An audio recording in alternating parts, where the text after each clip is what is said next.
Welcome to Ira's Everything Bagel, where I talk with intriguing people about everything, their passions, pursuits, and points of view. There's the real world, there's the online world, and then there's the world of fiction. Of course, some parts of the online world can be fiction. My guest has spent time in all three worlds. For several years, he wrote a column for Slate magazine focused on Wikipedia and internet information. He's Stephen Harrison. He's a writer and tech lawyer, and he's author of The Editors, his debut suspense novel, which comes out August 13th. The Editors is a thriller based on a fictional internet encyclopedia and available on Amazon, Barnes & Noble, and all the usual places. And for everything about Stephen in the book, go to stephenharrison.com and you can follow him on Facebook, Instagram, LinkedIn, TikTok, X, and YouTube. And Stephen, welcome to the show. Thanks for having me, Ira.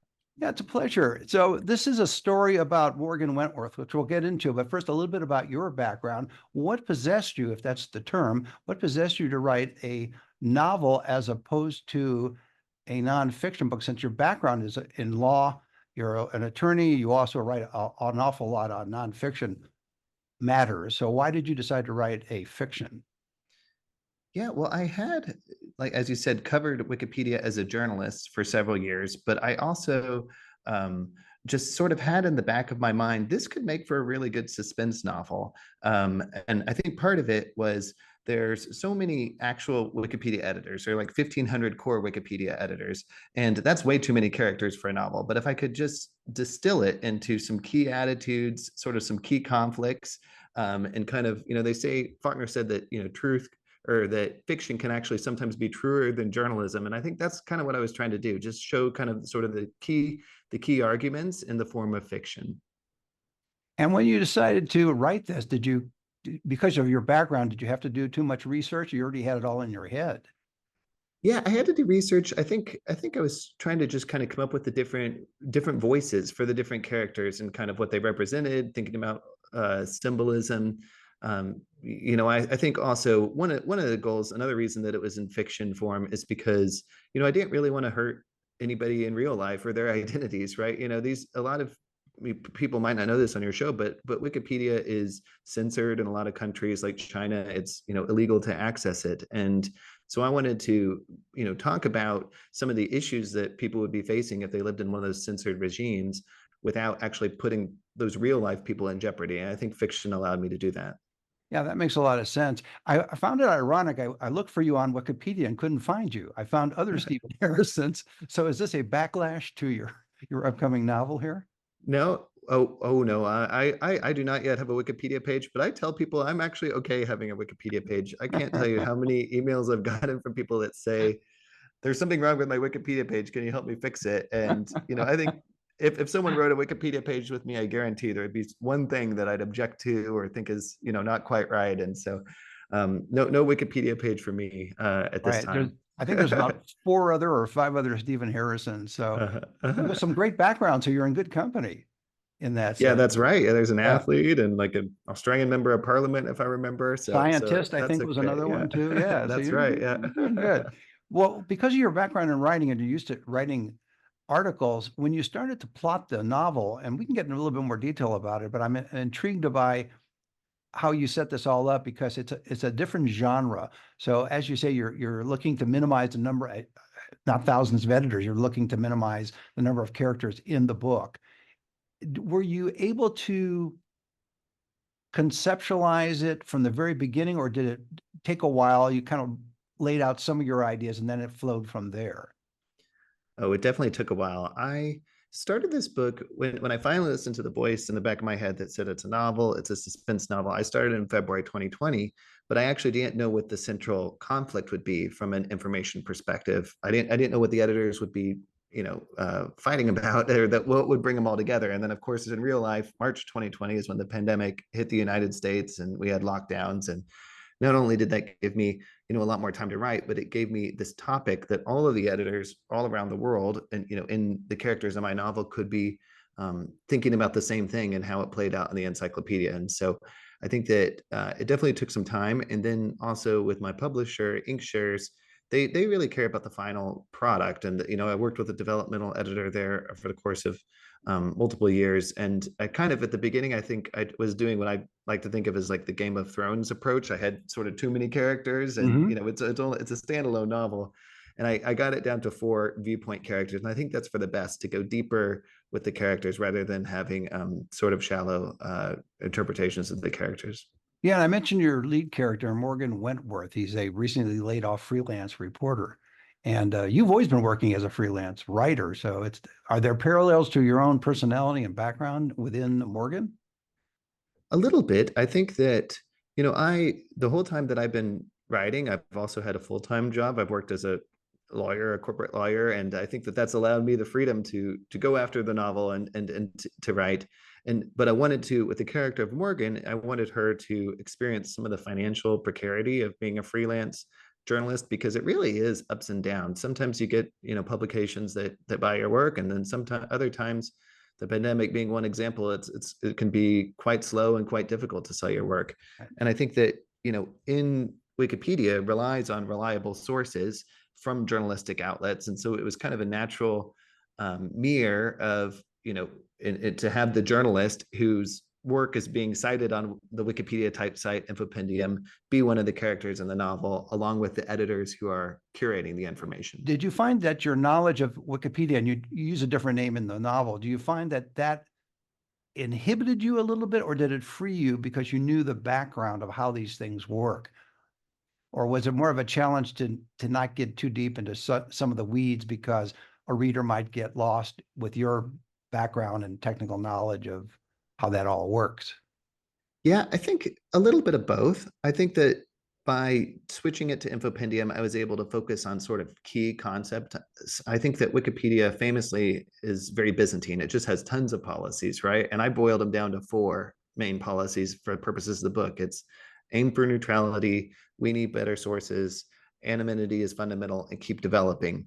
And that's in some ways the way I wish Wikipedia was, that it would just really focus on those key 4. But of course, they're more policies and principles and essays and so forth on Wikipedia. I think that some of the really, I would say, hardcore Wikipedia editors who have read the book, and that's one of their main hobbies, have said, well, you called this an election and it's really a request for comment. And I was like, well, I'm trying to use the popular parlance and dramatize it a little bit. So I think it both helped and hurt. What you get to do as a novelist is you sometimes get to distill things as opposed to, Mhm. report the exact terminology, and hopefully it makes it a better story too. Did you find too that it seemed to me, or it seems to me that Wikipedia over the last 10 years at least, there's all these battles among editors about what to include, what not to include, but a lot of it has become more political than it used to be in terms of information about an individual or about a group. Did you find that in your role as a writer on the nonfiction side, and did you apply any of that into your writing of the novel? Yeah, I think I definitely did find that on the nonfiction side and try to apply it. I mean, that is one of the principles of the book, aim for neutrality. But sometimes the act of, sharing information or telling the story, it's not neutral. It is a disclosure of information, and then of course we do have to face the facts that, and as a character said in the book, there are many more articles about men, for example, than women, and there are more male Wikipedia editors than female. And so I'm trying to kind of balance both that, and I think that good Wikipedia editors are actually thinking about both concepts, that there are issues with bias and politics, but the best ones I think are well intentioned and are trying to aim aim for neutrality. I am always a little bit, and I got this from someone else, a very astute Wikipedia editor, that even the first encyclopedia, the one that Denis Diderot created, was a very political act. He was writing things that went against the grain of what the Vatican was preaching in France, and trying to get the information out there. So this idea of a encyclopedia having a political aspect isn't exactly new. It's been there since the very beginning. Interesting. Did you think about putting into your novel the fact that the predecessor to Wikipedia was, as you just mentioned, encyclopedia? And I always remember growing up, and many people do, having an actual physical 26 volumes 26 volume Encyclopedia Britannica or some other encyclopedia where you had, and then you had that last book in the collection of encyclopedias where it was an annual update, but everything else stayed the same. So you had all the subjects in the encyclopedia. You would buy it for whatever the price was, and then you have this one that would be updated and sent to you once a year where it'd be changed. Did that did that enter, or were you too young to even have that enter your consciousness? It did a little bit. For me, it was World Books growing up. We would had Oh a yeah, set of World Books, those, right, or right. yeah, World Book yeah, and Encyclopedia. Yeah, there you go. I'm not feeling so old then. yeah, Okay, good. yeah. No, I think and there is, and I don't really know if we've come to terms with it as a society, but we had the encyclopedia writers, whoever wrote Encyclopedia Britannica. I don't exactly know who all was involved in that committee or I authorship, think it but I was do know that John Britannica, I think was the one who John wrote. Britannica. Okay, Yeah, right. he wrote it. And then and different committees and professors and so forth. But I can guarantee it wasn't teenagers, that like some of the Wikipedia editors. And hopefully they're following the rules about reliable sources and so forth. But I do know it was a different demographic. And No, I they're said using even AI now to do the Wikipedia pages. So yeah. I'm not paying attention to facts, just whatever it is. Yeah. So. Well, I think the best ones are well intentioned, but and there are rules about using AI and Wikipedia. I worry about that getting kind of circular because Mhm. Wikipedia becomes one of the main sources that informs AI, and then AI is generating, where is the original human thought? I Mhm. think there are a lot of reasons that we want our fact database or an internet encyclopedia to be human written as opposed to just an AI creation. Well, do you think there could be a closed loop? And that's the concern too, when you think that the way information is distributed these days, including through X, for example, Hmm. especially since Elon Musk took over, there's a lot more uh, varied opinion than there used to be. So there's less of a throttle on all of that. But do you think that something like Wikipedia, and as you talked about AI, that becomes a closed circle, and so it's almost like minds agreeing about a fact when it's not necessarily a fact? I hope my question isn't too Yeah, yeah, esoteric yeah. for No, you, but there's that cytogenesis type concept, and I think I do think that there's some benefits of Wikipedia over X. I mean, I was just looking at X, formerly known as Twitter, this morning, and there was a tweet that's just very obviously wrong. And I'm one of the community notes people. I could write it, but it has to get voted upon. Whereas in Wikipedia, another editor will just delete your content, right? It's sort of self-policing, and you could talk about what's better and what's worse, but I think that right. if your goal is factual veracity of information as opposed to just expression as it is on Twitter, you might prefer the Wikipedia model. But there is some, and I tell the story sometimes, but there was a very well-known public figure who had, and it's I can say now because it's been resolved, but it was Christine Lagarde, who is president of the European Central Bank, right, the European version of the Fed, and she had an interview with the New York Times in the '90s, and the reporter got down the fact that or recorded that she had been married 4 times, but actually what she said in the interview was that she had just been in 4 serious relationships, Mhm. right? Yeah. Well, now it's Difference. in the New York Times, and then it's in Wikipedia, and then CNN and others have now reported it, and it's just re-entrenched. And so a mistake on Wikipedia can become very circular, and everyone's just saying, "Well, you can't take this down because it's in the New York Times and it's on Wikipedia," and it's sort of separating. There's the phrase on Wikipedia is verifiability, not truth, and the fact or the data that suggesting that she'd been married 4 times would be verifiable because it's in all those sources, but it's not actually the truth. And that raises an interesting question. I don't know if you address it in the novel. I haven't had a chance to read all, so I don't know Yeah, if it's yeah, addressed as an issue. And that is, Wikipedia, for all its faults, can be corrected, can be yeah. updated, and can be retracted, if you will. Hmm. But some of these so-called legacy media, they just have this, I don't know what it is. It's a stubbornness to admit when something is incorrect or wrong. Hmm. Yes, they may issue eventually a correction, not a retraction. They do that more online than they do in print. But it seems to be, as you just said, it's verifiable that it was printed in the New York Times. But if it was wrong, then it needs to be corrected there and then sent out again so people can correct it down the food chain.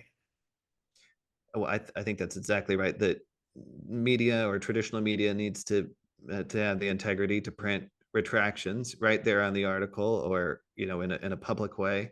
I think that one of the interesting connection to Wikipedia is Wikipedia has these discussions about which sources should be permitted and which should be deprecated. So famously, like the Daily Mail which is a British newspaper, was deprecated. You can't cite that for certain types of information on Wikipedia. They say, well, it's just got a reputation for not telling the truth. But one of the rationales that the Wikipedia editors deprecating the Daily Mail is that that newspaper never got something wrong. I think that when we're starting to, because we're not lacking in information, we're just lacking quality of information. In this new world, we need to look and expect our traditional media sources to print retractions when they get something wrong. That's how we judge and evaluate sources. And you can have you mentioned the Daily Mail, and they could have maybe Mm-hmm. their reputation isn't the same as other newspapers, but Mm-hmm. an individual article about something may be totally factually correct. That's right. Yeah, and that's when it gets interesting as well. Like even newspapers that I like, or periodicals that I like the National Geographic. I think of that might have verifiable information for some types of subjects, but not for Mhm. everything, right? And that's the distinction that maybe I don't go to National Geographic for pop culture. That might be something more like the Daily Mail. I don't know, but and so yes, the idea that a publication can be reliable and trustworthy for certain types of stories, but not others. I think that's a very Wikipedia concept. Do you think Wikipedia could have what legacy media, generally in the print side, Mm-hmm. used to have, and a lot of them don't have it anymore, which is the ombudsman, who can address issues of fact and issue corrections, especially when readers complain. Do you think that is there that kind of a role in Wikipedia? I know we talked about self-correction by the various editors that are there, but is there something that is more formalized in the world of Wikipedia?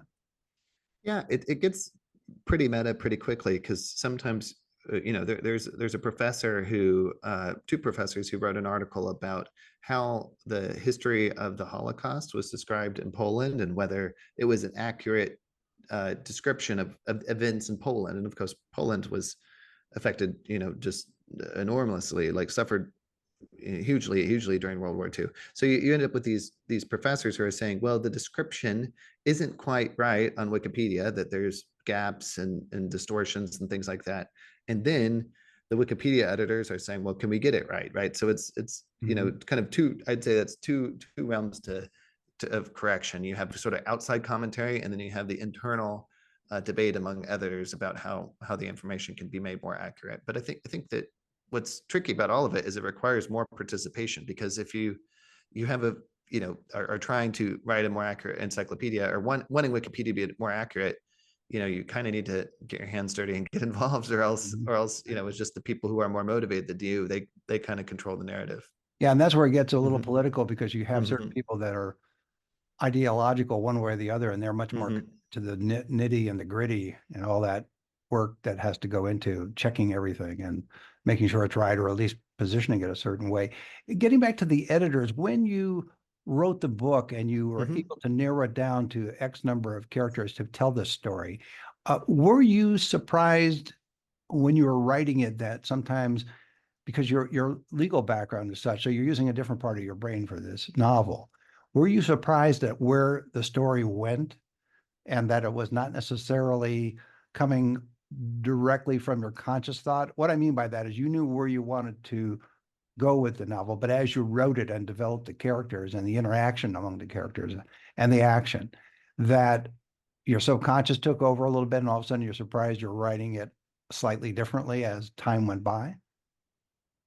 Yes, definitely. I've got I tend to be an outline person, whether it's nonfiction or fiction, but then in the fiction writing, the story just deviates from the outline, and I think a good way, that's more Mhm. interesting. I was interesting myself, keeping myself interested, and hopefully keeping the reader interested. But I do say that I kind of use a different part of my brain, as you were getting at, with my fiction writing, and I think part of the reason is I tend to handwrite a lot more with fiction. I think it's a break from my corporate day job. I think it just has maybe more fluency to like the linguistic part of my brain. Maybe it's a pre-internet part of my brain that Oh yeah, developed. there's no doubt But about it. yeah, That's almost yeah, dinosaur-like there. exactly. You're Yeah, to writing by get to it. hand. Yeah, and so I do a lot of handwriting, and I have my Muji pens, which is a particular brand of pen that I like, Yeah.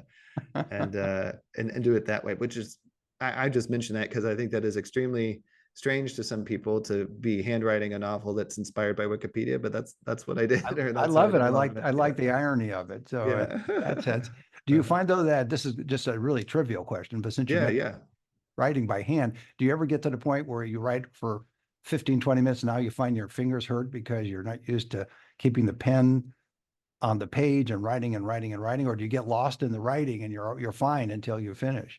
Yeah, yeah, a little bit fingers hurt. I think also just not the best posture when I'm handwriting. I'm kind of I'm kind of doing that, and so eventually, but then your brain just starts moving faster than your hand can go, and at some point, I end up transitioning to typing. But yeah, no, it's the handwriting part with a cup of coffee or whatever is always the Right. most enjoyable. Okay, here's a suggestion. When Uh, you're handwriting, use a uh, slanted board like an artist would, and that way your posture is better because you're not looking down, you're looking yeah, across. I'll do that. Yeah, So I've got try that. Try a that. desk here in the corner. I'll try that. That's not a Yeah. bad idea. Yeah. So let's see. You go from handwriting to the next Uh, stage, which is a IBM Selectric typewriter, and then you go to the computer. Is that the way it works, or you Well, skip yeah, that in between stage? as you evolve, you devolve, right? No, I don't know, but definitely, the Hemingway typewriter would be pretty neat. Yeah.